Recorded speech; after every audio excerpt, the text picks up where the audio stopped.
Le cœur battant à tout rompre, Emmeline poussa la lourde porte en verre du siège social de Luxara Cosmétiques à Barcelone, ignorant que ce geste anodin scellerait son destin.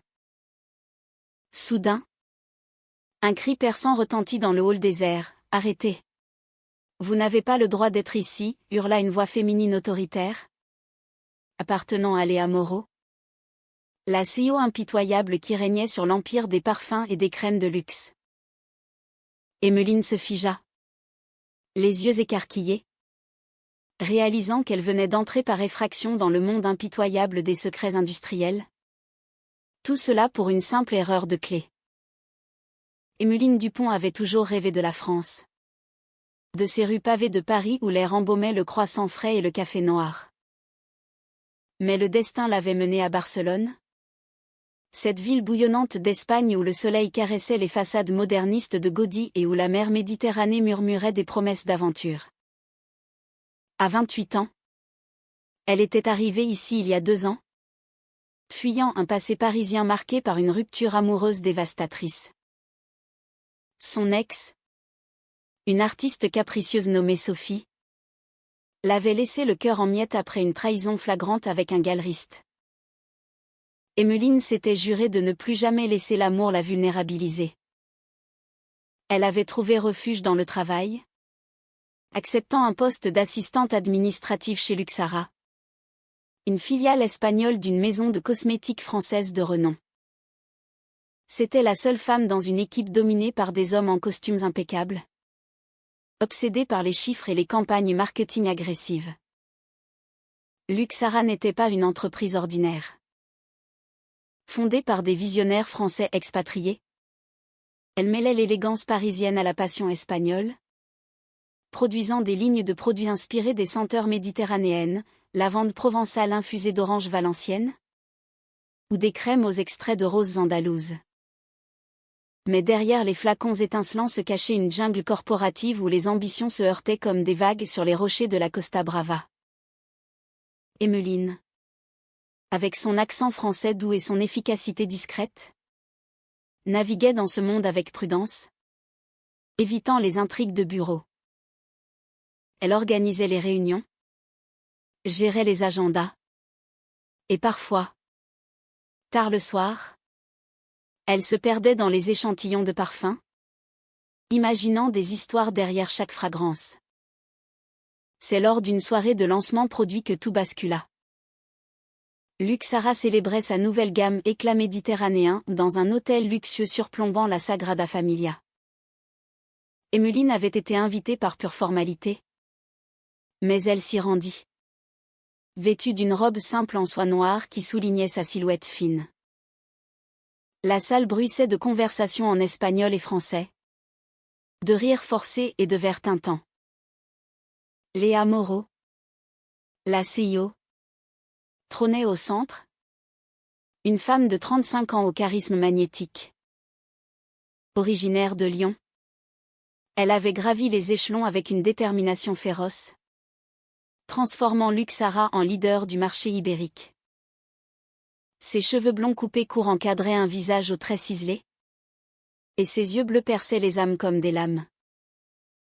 Léa était mariée à un investisseur espagnol, Carlos, un homme charmant mais distant, et on murmurait qu'elle entretenait une façade parfaite pour masquer une solitude profonde. Emmeline, chargée de distribuer les dossiers de presse, s'approcha de Léa par accident. « Pardon, Madame Moreau. Voici le rapport sur les projections de vente, » murmura-t-elle, tendant le document. Leurs mains se frôlèrent, et un courant électrique sembla passer. Léa leva les yeux, surprise. « Vous êtes Emmeline, n'est-ce pas ? La Parisienne qui fait tourner ce bureau sans effort. » Sa voix était veloutée, avec une pointe d'accent lyonnais qui rappelait les soieries de sa ville natale. Emmeline rougit, balbutiant une réponse. Ce fut le début d'une conversation inattendue sur les parfums. Emmeline confia son amour pour les notes florales. Léa avoua sa passion pour les essences boisées. Elles rirent ensemble, ignorant les regards curieux autour d'elles. Les jours suivants, Léa commença à solliciter Emmeline plus souvent. Des réunions privées pour discuter de stratégie. Des déjeuners rapides dans des cafés barcelonais où l'on servait des tapas et du vin catalan. Emmeline se sentait valorisée. Flattée. Vous avez un œil unique, Emmeline. Pas comme ces hommes qui ne voient que les chiffres, disait Léa. Ses yeux s'attardant un peu trop longtemps. Emmeline, qui n'avait pas envisagé l'amour depuis Sophie, sentait une chaleur nouvelle l'envahir. Était-ce de l'admiration professionnelle? Ou quelque chose de plus profond? Comme les racines d'un olivier espagnol s'enfonçant dans la terre fertile? Un soir, après une longue journée, Léa invita Emmeline à son appartement penthouse avec vue sur la mer. Juste pour revoir les mood-boards de la prochaine campagne, précisa-t-elle. Mais une fois là, le vin coula, et les confidences suivirent. Léa parla de son mariage en miettes. Carlos était infidèle, obsédé par ses affaires. Je me sens seule, Emmeline. Comme si je portais le monde sur mes épaules. Emmeline, touchée, posa une main sur son épaule. Léa se tourna, et leurs lèvres se rencontrèrent dans un baiser impulsif, chargé d'années de répression. Ce fut une explosion de sensations, le goût du vin sur la langue de Léa, la douceur de sa peau, l'urgence d'un désir longtemps nié. Emmeline rentra chez elle cette nuit-là, le cœur en tumulte. Elle avait séduit la CEO sans le vouloir? Ou peut-être l'avait-elle voulu sans le savoir? Les semaines qui suivirent furent un tourbillon de rendez-vous clandestins, des promenades le long de la Rambla. Des dîners cachés dans des ruelles de Gracia. Des nuits passionnées où leurs corps se fondaient comme des couleurs sur une palette. Léa, avec son expérience, guidait Emmeline dans un monde de sensualité qu'elle n'avait jamais exploré pleinement.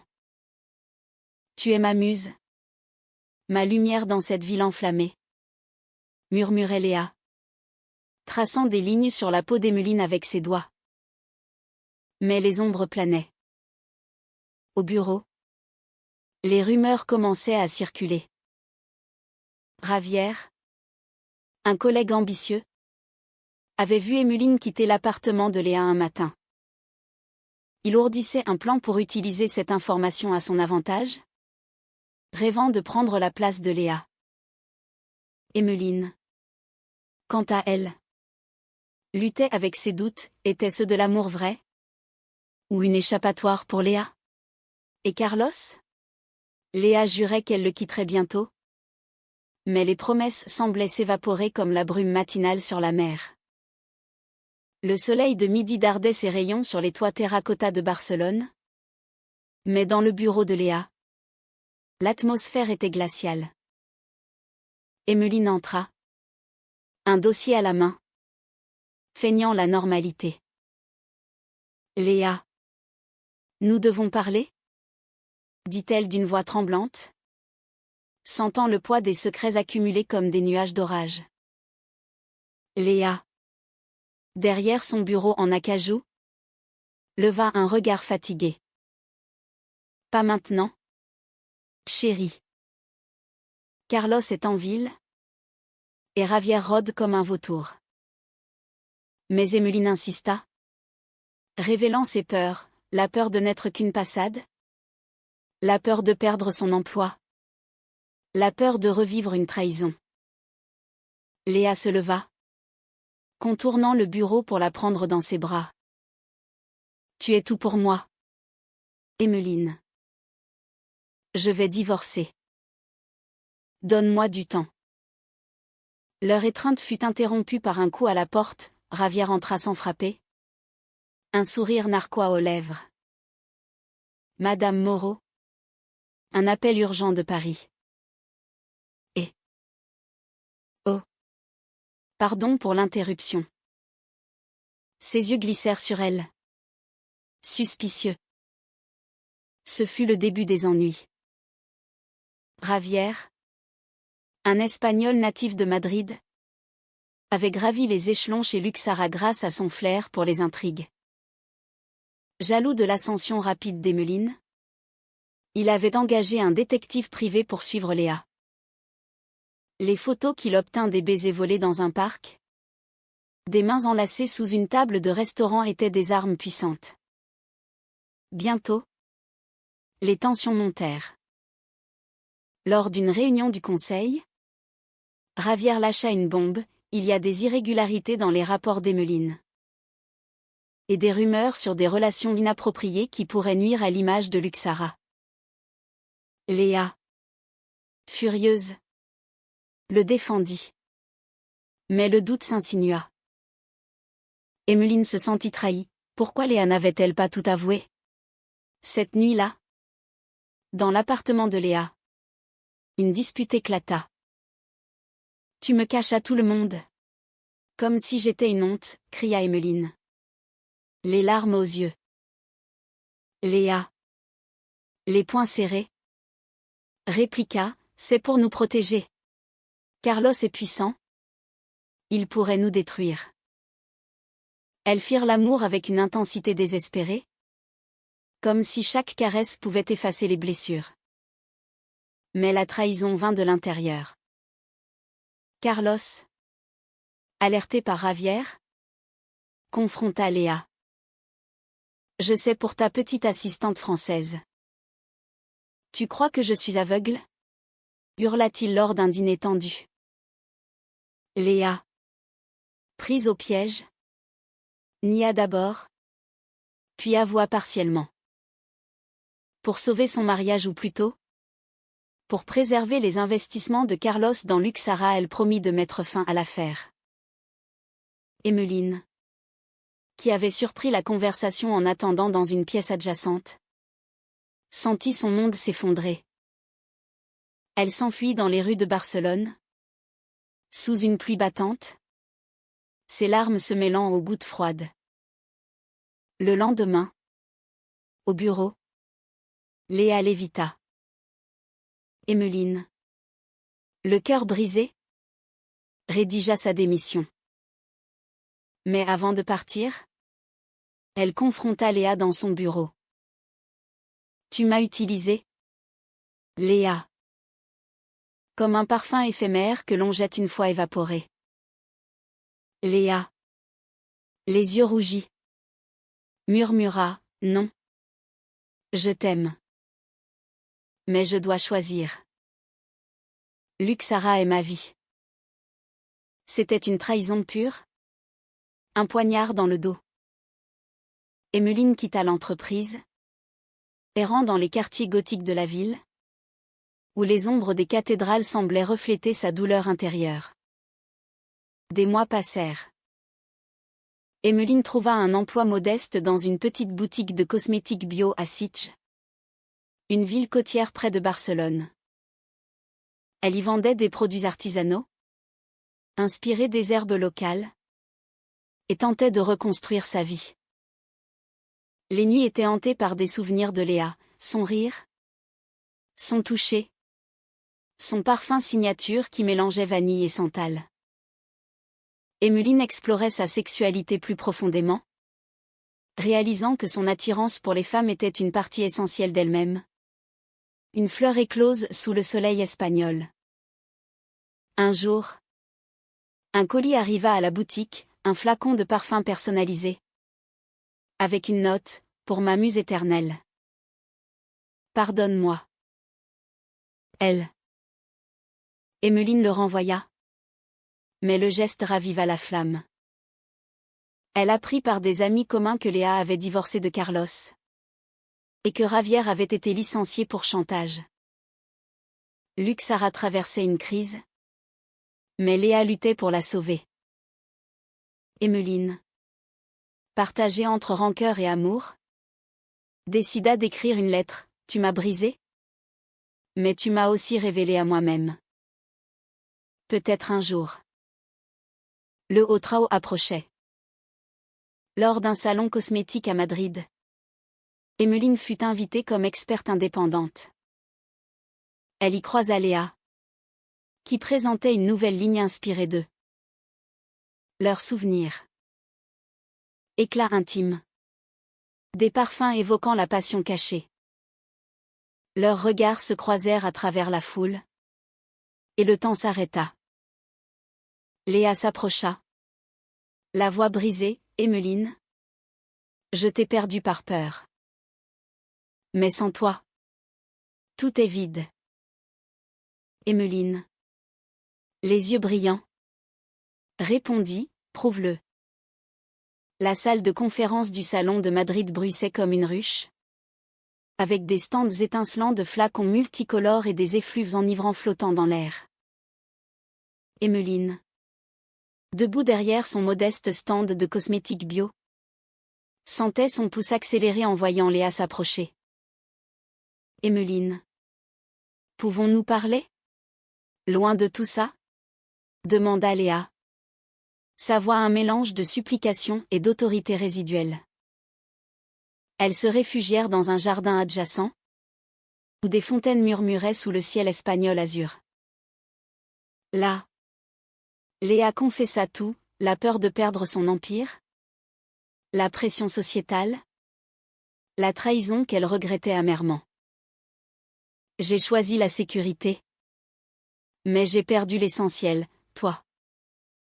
Emmeline écouta, le cœur déchiré.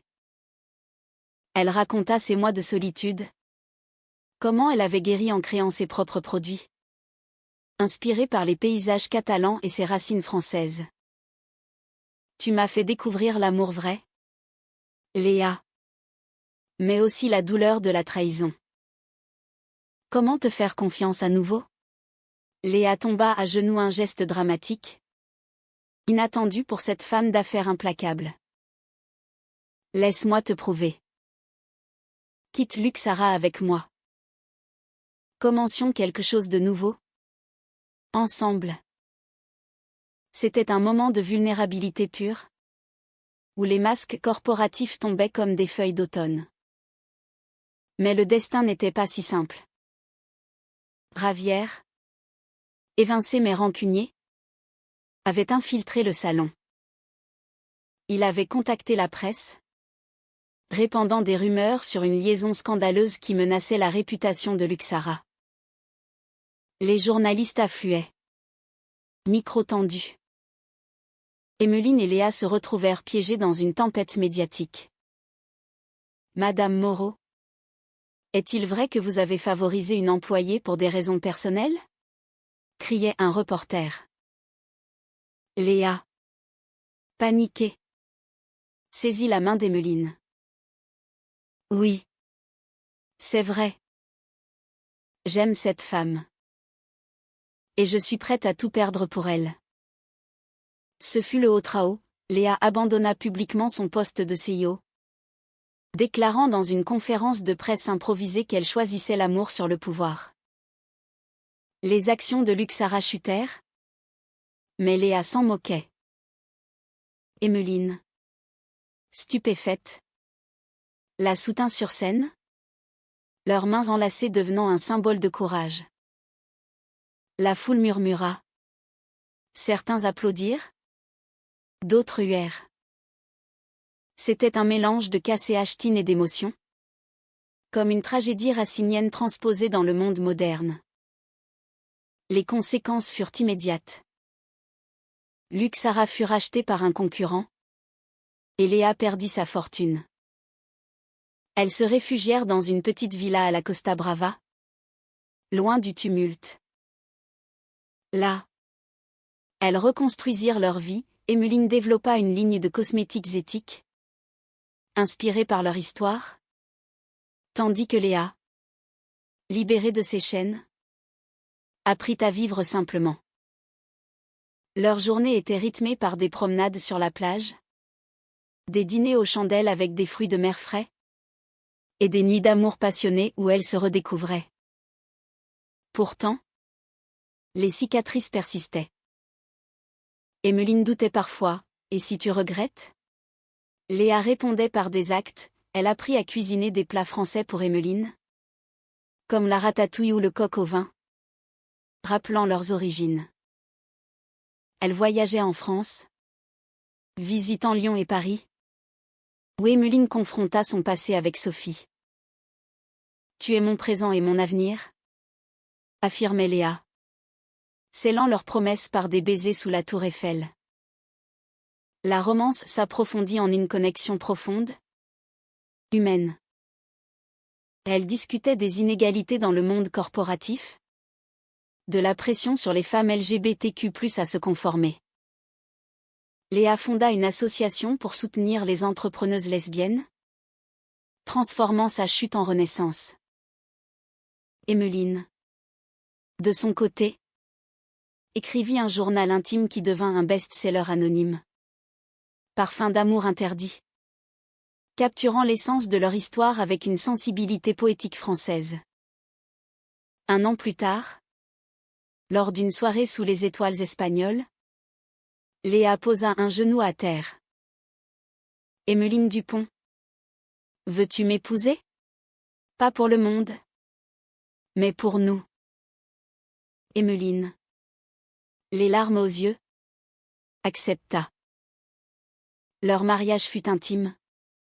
Sur une plage de Cadaqués, avec des amis proches et la mer comme témoins. C'était un triomphe personnel. Une victoire sur les trahisons et les conflits. Mais la vie n'est pas un conte de fées. Des défis surgissaient, des problèmes financiers, des doutes récurrents. Pourtant, leur amour, forgé dans le feu, résistait. Elles adoptaient un mode de vie simple, cultivant un jardin d'herbes pour leurs produits, et s'engageant dans des causes humanitaires, comme l'aide aux réfugiés LGBTQ+ en Espagne. Au fil des ans, leur histoire devint une légende chuchotée dans les cercles cosmétiques, celle de la CEO qui avait tout sacrifié pour l'amour. Emmeline et Léa lancèrent leur propre marque, Essence d'Elle, des produits naturels célébrant la diversité féminine. Basée à Barcelone mais avec des racines françaises, elle prospéra grâce à leur passion partagée. Emmeline gérait la création. Infusant chaque lotion d'histoire personnelle, Léa s'occupait des affaires, avec une sagesse nouvelle née de ses erreurs. Les conflits passés les avaient rendues plus fortes.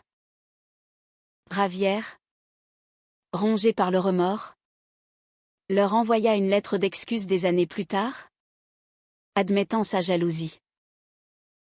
Elles lui pardonnèrent, incarnant l'esprit humaniste français de rédemption. Carlos, divorcé et seul, croisa Léa un jour à un événement, il reconnut son bonheur et partit sans amertume. Leur vie quotidienne était un poème romantique, des matins paresseux avec du café au lait, des après-midi à flâner dans les marchés de la Boqueria, achetant des ingrédients pour des dîners improvisés. Elles exploraient l'Espagne ensemble, de l'Alhambra de Grenade au vignoble de Rioja, tissant des souvenirs qui effaçaient les douleurs anciennes. Leur intimité était profonde, un mélange de tendresse et de feu, où chaque regard rappelait leur premier baiser. Pourtant, un BKCH frappa, Léa fut diagnostiquée avec une maladie chronique, un lupus qui la fatiguait. Emmeline devint son pilier, la soignant avec des remèdes naturels et un amour inconditionnel. Tu m'as sauvée une fois. Maintenant c'est mon tour, disait Emmeline, veillant à ses côtés lors des crises. Léa, affaiblie mais résiliente, écrivait des mémoires sur leur voyage, soulignant les thèmes de l'acceptation et de la vulnérabilité. Dans ces moments sombres, leur lien se révéla indestructible. Elles adoptaient une fille, une orpheline espagnole nommée Maria, lui offrant un foyer rempli d'amour.